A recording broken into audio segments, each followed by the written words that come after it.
On this episode of the Ask Mike Reinold Show, we talk about when we start to use handheld dynamometry after rotator cuff repair surgery.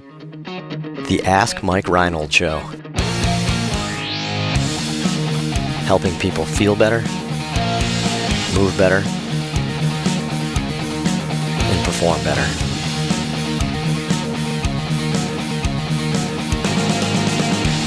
Before we get to the podcast, I wanted to make sure you knew about my free online course on the introduction to performance therapy and training.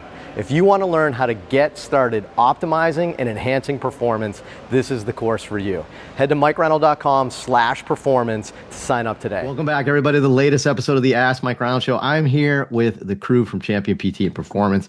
PT's only today, right? We haven't, Dwesh has been busy, hasn't been able to join us lately, but, here with a great crew, Mike Scudo, Anthony Vedetto, Lenny Macrina, Dave Tilley, Kevin Coughlin, and the introduction. Not your first episode, right? Because I don't know, how many years ago, Brendan, were you a student and you probably read a question at one point in time, right, Brendan? Yeah, I think about 4 years ago, I was sweating, shaking in my boots, reading a question on here. But yeah, it's been awesome. This is probably 3 years now that we've worked together, and I've learned a ton from you guys. So really cool opportunity to be on here and kind of share some of the things that I've learned with the listeners. So thanks again for having me. Awesome. Not to jump in, but I just realized that Kevin wasn't working with us during COVID, and that shook me completely. Like the other day, he was like, "Yeah, I was like not even here," and I was like, "Dude, there's no way that's possible." I agree, right? It seems like Kevin's been here forever, but excited to have Brendan Gates here, though. He's been a big asset to Champion, and I know he's got a lot to offer for education for everybody. So we get to learn from Brendan too. I know we're excited as the staff to learn from Brendan's mind a little bit too. So I'm sure you guys will.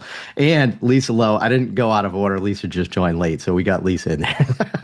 So it was awesome. So anyway, we're back at you. We got a question from a listener today that we're going to start with. Question is from Holly from Portland, Oregon. She says, when do you test rotator cuff strength with a handheld dynamometer after a repair? So after rotator cuff repair surgery. I don't know. Yeah, I wouldn't say at Champion we have this standardized where we say like do this at a certain week. Who wants to start? What do you think? When do you test rotator cuff strength with a dynamometer? Dave? I'll say what I'm pretty sure I think Dan would have said also as well because he's on vacation. But I think a lot of these things depend heavily on like the factors of how the repair was. Small, medium, large, tissue quality. How did it happen? Traumatic versus degenerative. Like it makes a huge indication on what surgery they're getting, how involved the surgery is. And like, is that person healthy and strong and working out before versus after? Like, of course, there's tissue timelines. But in my opinion, somebody with a slow degenerative tear that has a small repair, it's not this massive blowout surgery versus somebody who I've literally treated one person who fell, tried to grab her husband's bike, and the bike like just ripped her cuff like in half. Like, and she had like a huge surgery with a massive repair, like completely different story. So to bucket people into like we strength test everybody at X month with a rotator cuff repair, I think is really, really short-sighted. And I think a lot of the factors for when you test, there's a lot of feel to the tissue timelines as well as the surgical timelines. But I just think that Dan probably would have said that earlier after he read 100 papers on this recently. I'm glad you said that, and that's a great way to start, right? There's so many variables. Is there a surgical procedure that is anything like rotator cuff repair? When you say rotator cuff repair, like that's the name of the surgery, but has such a large variation on what that means, right? A small tear in a 35-year-old versus a massive tear in a 75-year-old, and everywhere in between is so different. It's so different. Every part of the rehab process is different. Is there any procedure like that, like rotator cuff tear? I don't think so, unless you say meniscus like repair and you include every type of meniscus in everything. It's crazy, right? I mean, you just tear your ACL in half, like boring, right? Like, but anyway, who else? Who wants to jump in? What other variables do you look at? And then we'll Holly, we'll answer your question, but I like going over some of the variables. Who else wants to jump in? I think Len. Dave summed it up well. There's so many different. So get the op report is number one. Communicate with your surgeon. And obviously, if the patient's doing well, they have full motion, no pain. You've been working on strengthening. I would probably say no sooner than 3 months out of surgery, and I would probably even push it to 4 months out of surgery easily. You're going to get a max effort isometric contraction. You do not want to pop an anchor, and you probably haven't done anything close to max effort up to 3-4 months out of surgery because they're doing kind of isotonic related functional basic stuff. So if you're going to have them give a max effort, isometric contraction. I'm probably, 4 to 6 months, depending on the size of the tear. Let the tissue heal. We think tendons take about 3-ish months to heal. So if you can get them beyond that, and again, younger person can probably do it faster than, the in the orthopedic world, 50 plus, even 40 plus is old. But I would say in the typical 45, 50-year-old, you're looking at least 4 months before you even consider it.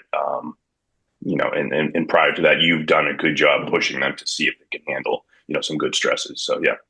Yeah, you know what, Len? I think like with handheld dynamometry, if you're just getting started with it, maybe you've gone to some courses or something like that, you might see like there are some things like, let's say, hamstring strains, and stay tuned for the next episode if you want to hear more.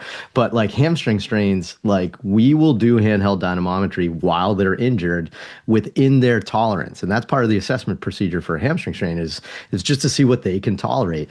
But man, you don't want to do that with a rotator cuff repair. That's completely different, right? Like let that tissue heal. I don't even want to challenge it, right? So good. Yeah. Who else wants to jump in here?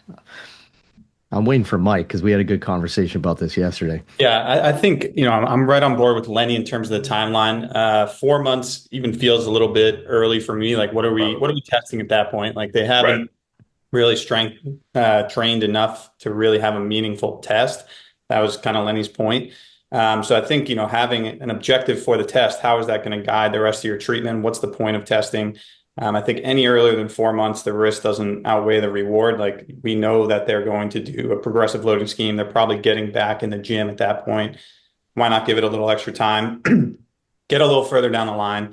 I'd say at least 5 months into 6 months.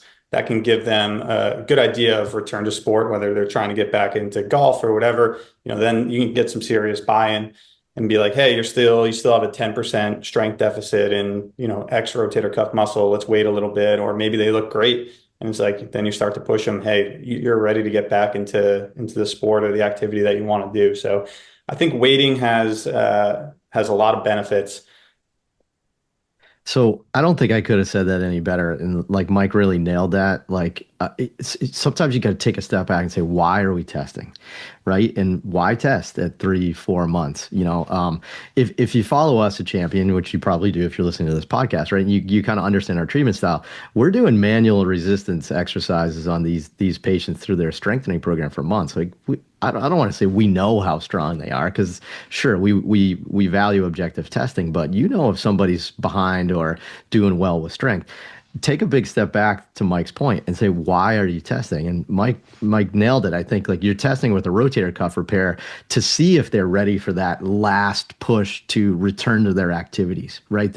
Maybe the doctor cleared them to start golfing or playing tennis or something like that. You want to say like, all right, let's see if we are ready for that. So, I think Mike really said that well. It's to me, it's about like, making sure you have a reason why you're testing too, right? I think that's important. But so I know. Yeah, go ahead, Mike. Yeah, I would just add like if you go and test too early, especially with a rotator cuff, and we're trying to assume what they look like before surgery, but they obviously had some kind of strength deficit. You strength test too early and they get really bad numbers. That can kind of have a psychological effect as well. So you want to build the person up throughout the course of the rehab and not give them a strength test too early and then they flunk it and then they feel really crummy about their rehab or they think that they re-injured their shoulder. Right. Yeah, no, that's a solid point. Yeah, just, resist that urge, I think. And, the other thing Mike said yesterday too, which you didn't bring up, which I thought was awesome, is like some doctors don't even let you start strengthening until week 12.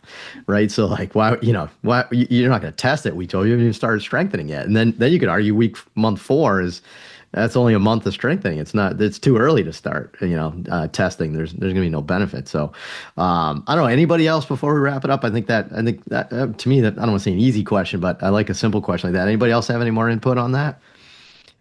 Awesome. All right, sweet. So, I think to summarize Holly a little bit here, I think we all think 3 months is too early. I think the earliest, maybe like in a small, healthy person, very small tear, maybe 4 months, but I'd take a step back and say, why are you testing and kind of reverse hack that thought process a little bit and say like, well, if I'm testing for, that late phase thing, then, okay, maybe it's closer to 5-6 months, that sort of thing. It's not one of those things that we're using this objective testing necessarily to dictate our rehab. I think we know how the rehab's going to go. It's probably just more like, are they ready for that progression they need to get to at that late stage phase? So I think that's what we'd say, probably 4 or 5 months down the road. I would say, would probably be the earliest we would do that, Holly. So if you have a question like that, please head to mikereinold.com, click on that podcast link, and you can fill out the link to ask us more questions. Holly, thanks for that one. If you're liking this stuff, just let us know. Write some reviews. We do read the reviews on Apple and Spotify, and be sure to subscribe so you can see us on that. I'm saying the same thing for like 10. It's been 10 years we've been doing this podcast. If you haven't subscribed by now, you're probably not going to. So thank you. See you on the next episode.